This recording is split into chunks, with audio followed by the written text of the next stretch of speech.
ईश्वर परम कृष्ण सच्चिदानंद विग्रह अनादिरादिर गोविंद सर्व कारण कारणम चिंतामणि प्रकर सद्म सुकल्प वृक्ष लक्षावृतेषु सुरमेण विपालयन्तम् लक्ष्मी सहस्रशत संभ्रम सेव्यमानम् गोविन्दमादिपुरुषं तमहं भजामि वेणुं अनन्तमरविन्ददलायताक्षम् वरहार्वतं समसिताम्बुदसुन्दराङ्गम् गन्धर्वकोटिकमनीयविशेषशोभम् गोविन्दमादिपुरुषं तमहं भजामि आलोलचन्द्रकलसत्वलमाल्यवंशे रत्नाङ्गदं प्रणयकेलिकलाविलासम् श्यामं त्रिभङ्गललितं नियतप्रकाशम् गोविन्दमादिपुरुषं तमहं भजामि अङ्गानि यस्य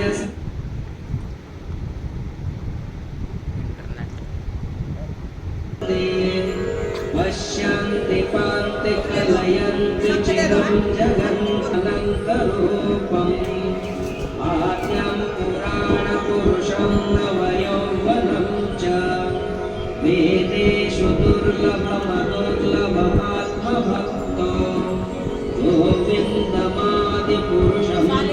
तमहं भजामि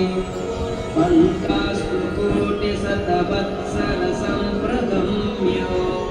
वायोरथापि मनसो मुनिपुङ्गवानां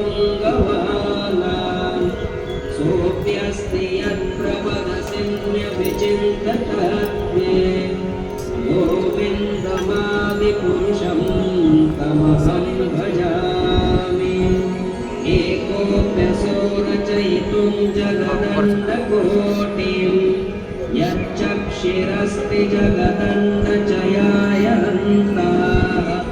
अण्डान्तरस्थपरमाणुचयान्तरस्थं गोविन्दमादिपुरुषं तमहं भजामि यद्भावभावितधियो मनुजस्तथैव सम्प्राप्य रूपमहिमासनयानभूषा सुप्तेर्वमेव निगमप्रतिगैस्तुवन्ति गोविन्दमादिपुरुषं तमहं भजामि आनन्दचिन्मयरसप्रतिभाविताभिः ताभिर्यदेव निजरूपतया कलाभिः गोलोक एव निवसत्यखिलात्मभूतो गोविन्दमादिपुरुषं तमहं भजामि प्रेमाञ्जनच्चुरितभक्तिविलोचनेन सन्तः सदैव हृदयेषु विलोकयन्ति यं श्यामसुन्दरमचिन्त्य गुणस्वरूपं गोविन्दमादिपुरुषं तमहं भजामि रामादिमूर्तिषु कलानियमेन तिष्ठन् नानावतारमकरोद्भुवनेषु किन्तु कृष्णः स्वयं समभवत्परमः पुमान्यो गोविन्दमादिपुरुषं तमहं भजामि यस्य प्रभा प्रभवतो जगदण्डकोटि कोटिष्वशेषवसुधादिविभूतिभिन्नं तद्ब्रह्मनिष्कलमनन्तमशेषभूतं गोविन्दमादिपुरुषं तमहं भजामि माया हि यस्य जगदण्डशतानि सूते त्रय त्रैगुण्य तद्विषयवेदवितायमाना सत्त्वावलम्ब्य परसत्त्वं विशुद्धसत्त्वं गोविन्दमादिपुरुषं तमहं भजामि आनन्दचिन्मयरसात्मतया मनःसु यः प्राणिनां प्रतिफलं स्मरतामुपेत्य लीलायितेन भुवनानि जयत्यजस्रम् गोविन्दमादिपुरुषं तमहं भजामि गोलोकनाम्नि निजधाम्नि तले च तस्य देवी महेशहरिधामुषु तेषु तेषु ते ते प्रभावनिचया विहिताश्च येन गोविन्दमादिपुरुषं तमहं भजामि सृष्टिस्थितिप्रलयसाधनशक्तिरेका छायेव यस्य भुवनानि विवर्ति दुर्गा इच्छानरूपमपि यस्य च चेष्टते सा गोविन्दमादिपुरुषं तमहं भजामि क्षीरं यथा तद्विकारविशेषयोगा सञ्जायते न हि ततः पृथगस्ति हेतोः यः शम्भुतामपि तथा समुपैति कार्या गोविन्दमादिपुरुषं तमहं भजामि दीपाचिरेव हि दशान्तरमभ्युपेत्य दीपायते विवतु हेतुसमानधर्मा यस्ताग्रिगेव हि च विष्णुतया विभाति गोविन्दमादिपुरुषं तमहं भजामि यः कारणानवजले भजति स्म योगा निद्राम् अनन्तजगदण्डसमूहकूपः आधारशक्तिमवलम्ब्य परां स्वमूर्तिं गोविन्दमादिपुरुषं तमहं भजामि यस्यैकनिश्वसितकालमथावलम्ब्य जीवन्ति लोमविलजा जगदण्डनाथाः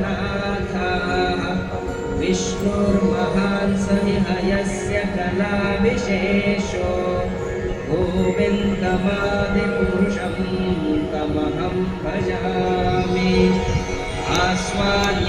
आस्वाद्यतात्मसकलेषु निजेषु तेजः स्वीयं क्रियत्प्रकटयत्कपि तद्वदत्र ब्रह्मा यदेश जगदण्डविधानकर्ता गोविन्दमादिपुरुषं तमहं भजामि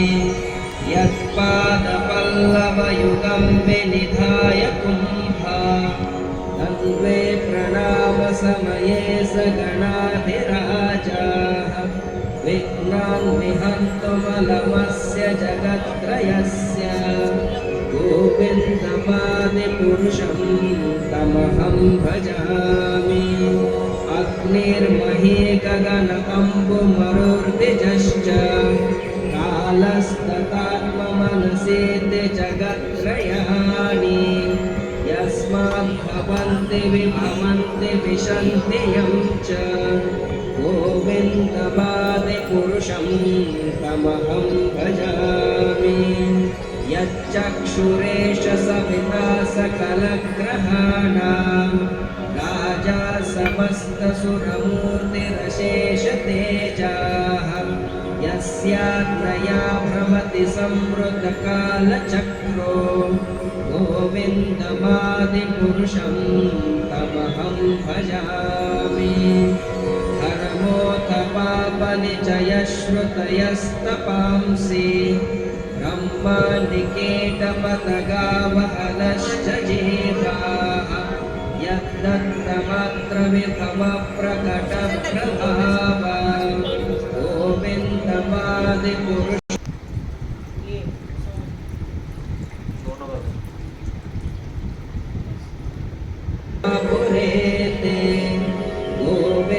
परमादिपुरुषं तमहं भजामि। श्रियः कान्तः कान्तः परमपुरुषकल्पतरो ध्रुवा भूमिश्चिन्तामणिगणमयी तोयमकृतम् कथागानं नाट्यं गमनपि वंशे प्रियसखी चिदानन्दं ज्योतिः परमपि तदा स्वादमपि च स यत्र क्षीराब्धे श्रमते सुरभिव्यश्च सुमहान् निमेषाद्याप्यो वा भजति न हि यत्रापि समयः भजे श्वेतद्वीपं तमहं ह गोलोकमिति यं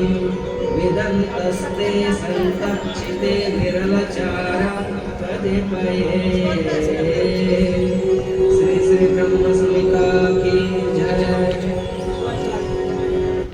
दमनपे वंशे प्रिय सखी चिदा शुक्लाम्बरधरं विष्णुं शशिवर्णं चतुर्भुजं प्रसन्नवदनं ध्यायेत् सर्वविघ्नोपशान्तये। व्यासं वसिष्ठनप्तारं शक्तेः पौत्रमकल्मषम् पराशरात्मजं वन्दे शुकतातं रूपाय व्यासरूपाय विष्णवे नमो वै ब्रह्मनिधये वासिष्ठाय नमो नमः। अविकाराय शुद्धाय नित्याय परमात्मने सदैतरूपरूपाय विष्णवे सर्वजिष्णवे यस्य स्मरणमात्रेण जन्म संसारबन्धनात् विमुच्यते नमस्तस्मै विष्णवे प्रभविष्णवे। ॐ नमो विष्णवे प्रभविष्णवे। श्रीवैशम्पायन उवाच श्रुत्वा धर्मानशेषेण पावनानि च सर्वशः युधिष्ठिरः शान्तनवं पुनरेवाभ्यभाषत। युधिष्ठिर उवाच किमेकं दैवतं लोके किं वाप्येकं परायणं स्तुवन्तः कङ्कमर्चन्तः प्राप्नुयुर्मानवा शुभम्। को धर्मः सर्वधर्माणां भवतः परमो मदः किं जपन्मुच्यते जन्तुर्जन्म संसारबन्धनात्। श्रीभीष्म उवाच जगत्प्रभुं देवदेवमनन्तं पुरुषोत्तमं स्तुवन्नाम सहस्रेण पुरुषः सततोत्थितः त्वमेव चार्चयन् नित्यं भक्त्या पुरुषमव्ययम् ध्यायन् स्तुवन्नमस्यं च यजमानस्तमेव च अनादिनिधनं विष्णुं सर्वलोकमहेश्वरम् लोकाध्यक्षं स्तुवन्नित्यं सर्वदुःखातिगो भवेत्। ब्रह्मण्यं सर्वधर्मज्ञं लोकानां कीर्तिवर्धनम् लोकनाथं मदद्भूतं सर्वभूतभवोद्भवम् एष मे सर्वधर्माणां धर्मोऽधिकतमो मतः यद्भक्त्या पुण्डरीकाक्षं स्तवैरच्चेन्नरः सदा परमं यो महत्तेजः परमं यो महत्तपः परमं यो महद्ब्रह्म परमं यः परायणम् पवित्राणां पवित्रं यो मङ्गलानां च मङ्गलम् दैवतं देवतानां च भूतानां यो व्ययक्तिता यतः सर्वाणि भूतानि भवन्त्यादियुगागमे यस्मिंश्च प्रलयं यान्ति पुनरेव युगक्षये तस्य लोकप्रधानस्य जगन्नाथस्य भूपते विष्णोर्नाम सहस्रं मे शृणु पापभयापहम् यानि नामानि गौणानि विख्यातानि महात्मनः ऋषिभिः परिगीतनो भूतभव्यभवत्प्रभुः भूतभृद्भावो भूतात्मा भूतभावनः भूतात्मा परमात्मा च मुक्तानां परमागतिः अव्ययः पुरुषः साक्षी क्षेत्रज्ञोऽक्षर एव च योगो योगविदां नेता प्रधानपुरुषेश्वरः नारसिंहवपुः श्रीमान् केशवः पुरुषोत्तमः सर्वशिवस्थाणुर्भूतादिर्निधिरव्ययः सम्भवो भावनो भक्ता प्रभवः प्रभुरीश्वरः स्वयंभूः शम्भुरादित्यः पुष्कराक्षो महास्वनः अनादिनिधनो धाता विधाता धातुरुत्तमः अप्रमेयो ऋषिकेशः पद्मनाभो मनप्रभुः विश्वकर्मा मनुष्कष्टार्थविष्टस्थविरो ध्रुवः अग्राह्य शाश्वत कृष्णो लोहिताक्ष प्रदर्शनः प्रभूतस्य कुब्धाम पवित्रं मङ्गलं परम् ईशान प्राणद प्राणो ज्येष्ठ श्रेष्ठ प्रजापतिः हिरण्यगर्भो भूगर्भो माधवो मधुसूदनः ईश्वरो विक्रमी धन्वी मेधावी विक्रमक्रमः अनुत्तमो दुराधर्षकृतज्ञप्रतिरत्मवान् सुरेश शरणं शर्म विश्वरेता प्रजाभवः अगः संवत्सरो व्याल प्रत्ययः सर्वदर्शनः अजः सर्वेश्वरः सिद्धः सिद्धिः सर्वादिरच्युतः वृषाकपिरमेयात्मा सर्वयोगविनिसृतः वसुर्वसुमनः सत्यः समात्मा संविदः समः अमोघः पुण्डरीकाक्षो वृषकर्मा वृषाकृतिः रुद्रो बहुशिरा बभ्रुर्विश्वयोनिश्रुतिश्रवाः अमृतः शाश्वतस्थाणुर्वरारोहो महातपाः सर्वगः सर्वविद्वानुर्विश्वक्सेनो जनार्दनः वेदो वेदविदौ व्यङ्गो वेदाङ्गो वेदवित्कविः लोकाध्यक्षः सुराध्यक्षो धर्माध्यक्षः कृताकृतः चतुरात्मा चतुर्व्यूहश्चतुर्दंष्टश्चतुर्भुजः भ्राजिष्णुर्भोजनं भोक्ता सहिष्णुर्जगदादिजः अनघो विजयो जेता विश्वयोनिः पुनर्वसुः उपेन्द्रो वामनः प्रांशुरमोघः शुचिरूर्जितः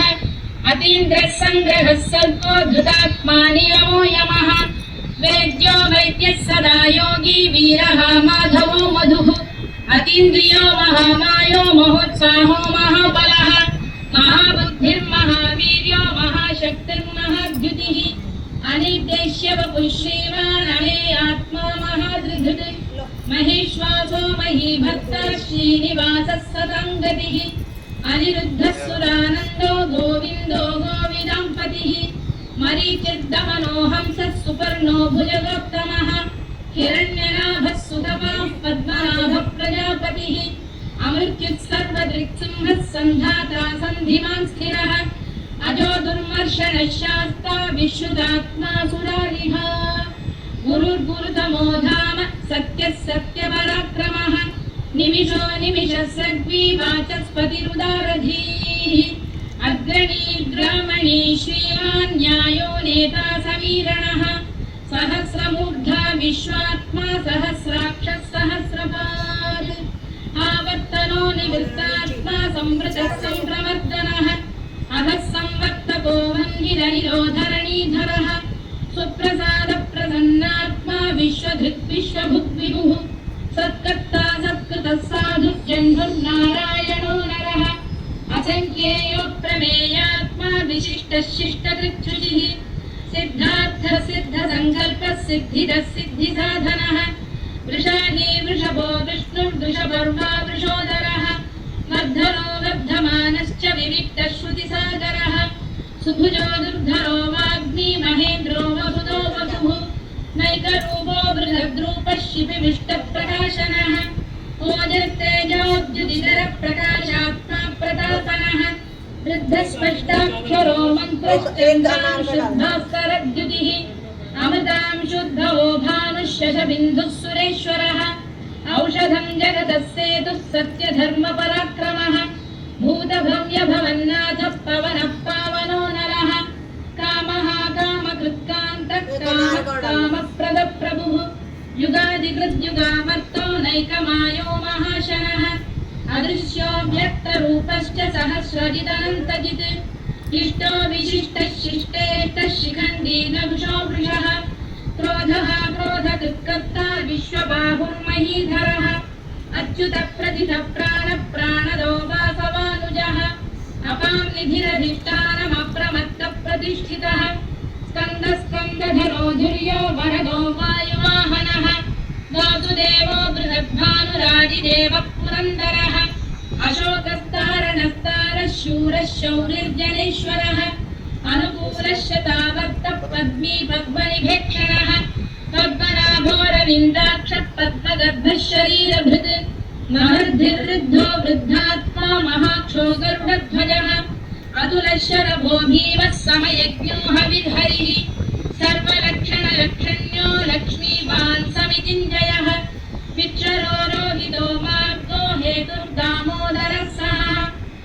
श्रीधरो महाभागो वेगवानमिताशनः